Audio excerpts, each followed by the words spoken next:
Welcome to the J&O Show. What we talk about. Black women, stop saying that black men don't love y'all. We love y'all. Yep. We love you. Mm-hmm. Still get on our nerves, though. You ain't lying. The narrative that we hear about black men. They don't get married. No, they don't like who? Oh, they don't like black women. Well, yeah. The national average for black men who are married, what are they married to? It's got to be black women. Black women at what percentage? Over 85%. But it don't matter though, because once they make money, that's when they go get white women. White women, yeah. The national average for making over $200,000, black men, right? How many of those men are married to black women? I'll give him about a cool 95%. 95? I believe it. I do believe it. And then when you hear the horror stories, we got to talk about Scottie Pippen. Girl. Lex has a good point though, because they'll show the Scottie Pippen, right? And they'll say, look, this is how black men behave. Yeah. But that's not the fact. Destroying the black family has been on the forefront of the mind of the people who created this country. How do you destroy the black wealth in this country? Yeah. Destroy the black family. Make black women think that black men don't love them. Make black men think that black women don't respect them. That's all a fallacy. It's not true. The older I get, I'm 40 years old now, the more I realize that everything I've learned from mass media has been programmed by people who have an agenda. What'd you think about this? Bruh. This is what I will say. They don't respect us, though. I don't care what the hell you say, bro. I don't, all of that lip, all of that neck rolling, all of that they be doing, all of that finger snapping, and I don't know you to and as many dudes as I done seen get like wild out on in public, bro. They don't respect us, but we do love y'all though. It don't even matter. Y'all stinking behind y'all get on our last nerve. And you know why I know this? Bam, there it is. That's why I know this, because yo, bro, I love this girl draws, bro. Like it's like deep real love, bro. Like I love this girl to death, bro. And seriously, yeah, seriously. Now I'm one of them guys. That's right. I love the undies, girl. I love the draws. So, and I think most black men do. The issue is because of the disrespect that he says is not there. Mass media puts no. In personal lives, I've seen it in our families. I've seen it in so many different areas. Black women do not respect black men, especially the way that they respect men of other races. Ouch.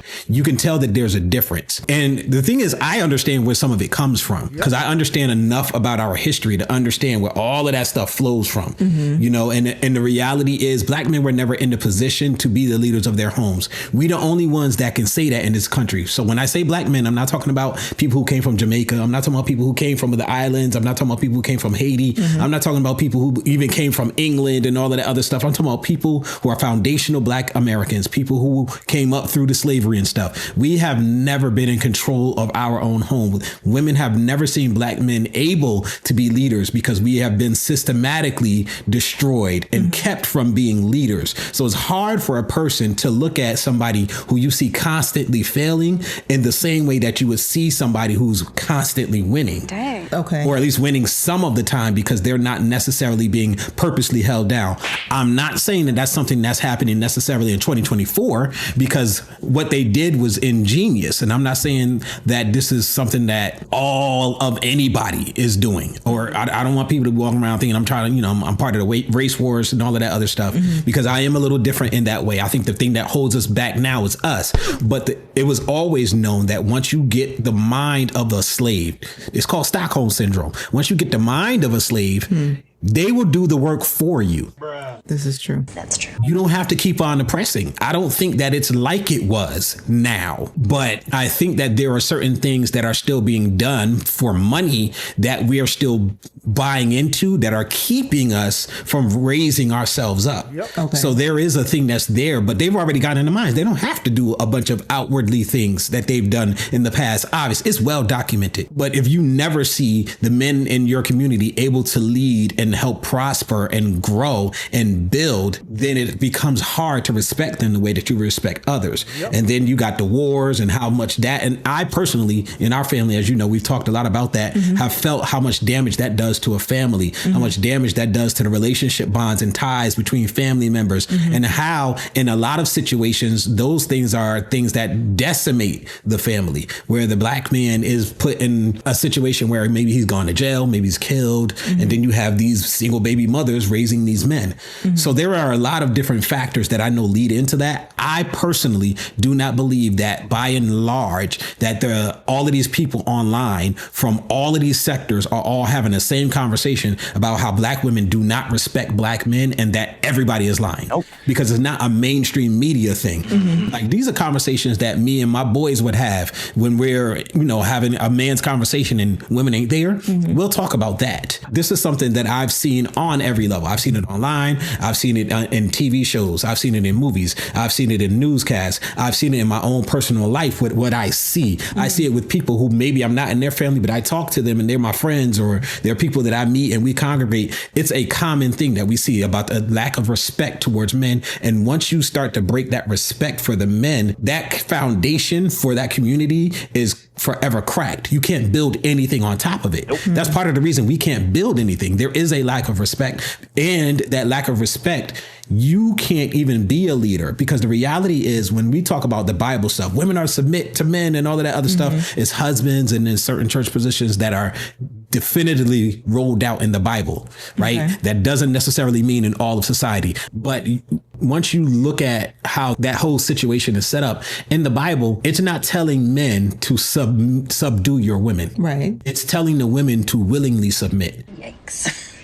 So if women do not willingly submit and men do not willingly take upon the responsibility of leadership, if everybody doesn't make a decision, choose, God loves a cheerful giver. He's saying, if you're not giving cheerfully, keep it. I don't want it. So if you're not willingly, and I know it was two different things, but I'm just trying to say that that's a theme that runs throughout the Bible. When it comes to you being obedient to God or obedient to whatever command, he's saying do it cheerfully, because if you do it begrudgingly or so, you're not even doing it properly, and people can pick up on that.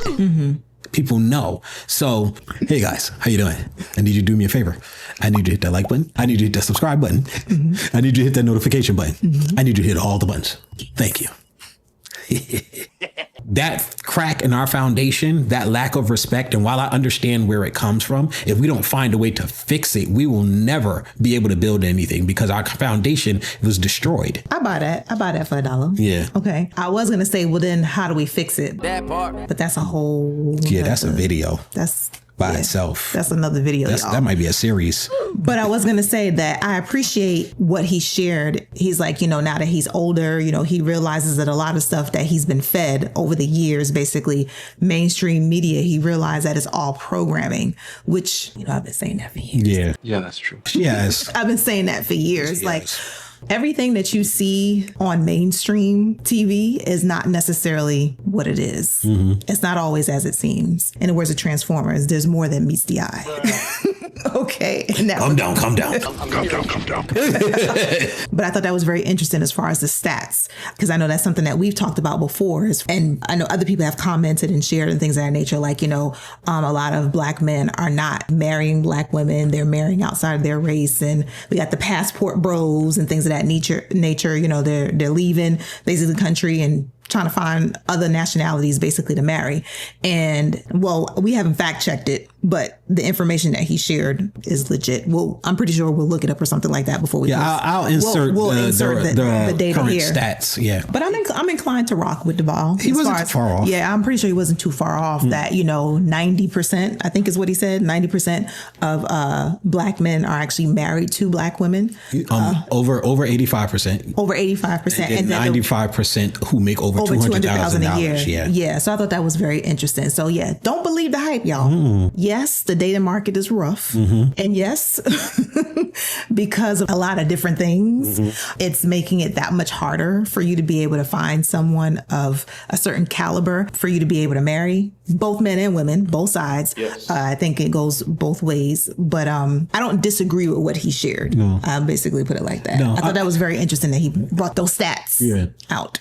Yeah, when you saw that short, I was just like, yeah, we got to put that one out there. Not necessarily to add a whole lot to it, but just because I want it to be something that we do our part to spread. Because I do see a lot of that narrative on a lot of podcasts. When they get on, they gonna leave you for a white girl. And I think we spoke on that like last week or 2 weeks ago, depending on when this comes out. Mm-hmm. We spoke on that too. It's not true. For the most part, every race marries within their race. Yep. It's like really high. It's like over 80% or something like that. Every race does that. You always tend to marry whatever race you're born into. Mm-hmm. You always find more attractive whatever race you're born into. And then there is some deviation. Me personally, I say go to where you celebrate it, not tolerate it. And that's for both men and women. If you go somewhere and, you know, somebody is loving your draws off and they love you like that, you might have to stay there. And if you're not finding the same luck, I'm gonna insert it. There was a clip of a guy on Pop the Balloon. Oh boy. Mm-hmm. And he got rejected by a line full of black women. Oh boy.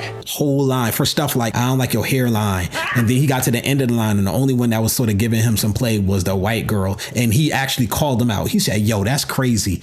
He was like, I got a line full of sisters and y'all all diss me. And the one woman willing to give me a chance is this white girl. I popped my balloon because there's like no physical attraction. I popped my balloon because I just wasn't attracted. And I popped my balloon because you didn't really know what you wanted to say. You didn't know what you do. You forgot for a second. You forgot your name. Like, I just don't feel anything, to be honest. Well, why you say that? What do you mean you don't feel anything? Like, I don't feel like I want to get to know you. If I see you, I just walk past. It don't give me that energy. And why did you pop your balloon? I think we'd be better off as friends. As friends? I popped my balloon because honestly, I was trying to give you the benefit of the doubt. The retwist. The retwist? Yeah. Damn. So in this first part of the clip, all of the women, the black women, have given him a reason why they don't like him. To me, seems like he's a brother that got, you know, probably got a job, probably doing well, and they're giving every reason why they can't deal with him. But check this out. He your type. It was working for me. Yeah. Okay. Yeah, that's crazy. The sisters played me. But nobody said the type for me. This is nasty work, man. I like being strong. Now then there's the white lady. Don't be upset if you see me walking down the street with her because y'all passed me over for other reasons. And I don't think he didn't go at him, but the person that was reacting was like, yo, y'all rejected him for dumb reasons that ain't gonna have nothing to do with y'all having a good relationship. It go both ways though, because I've seen dudes rejecting girls for dumb stuff too. But what I'm saying is this is the experience that a lot of men are talking about. Yep. Okay. Black women are not in large getting rejected. Black women are in large doing the rejecting. Ouch. Okay. Because women have the options for the most part. Men, unless they have a certain amount of money, don't have all of them options. So the women are rejecting, the men are being rejected. Dang. Okay. My view on relationships is based on stats and stuff that I see. The way the stats are is the way I try to build my thing to know how the current dating market is going. All of that other personal stuff that people be throwing in there because they may be salty and stuff, I don't listen to none of y'all. If the stats don't support what you're saying, then what you're saying is foolishness and nonsense. So... Well, there you have it. Yep. Comment down below and let us know what you think. All right. And if you guys made it this far, go ahead and smash that subscribe button, turn on your post notifications so that way you can let YouTube know that you appreciate what we're putting down. We're putting down. Almost got my hat off. Excuse me. It's going to look weird because I'm going to suddenly have a baldy. But anyway. Hey, everybody. Down in the description, there are 2 links. One is to a GoFundMe, and the other one is to a video that explains what the GoFundMe is for. Long story short, we have a medical situation with our daughter that we have to pay for everything out of pocket, and we could really use you guys' help. If you have the time, we'd love for you to go check it out. If you have the money, the funds, we'd love for you guys to help. If not, maybe you could send a link to somebody else who can help. We thank you for your time. Thank you. Peace. Press the off button.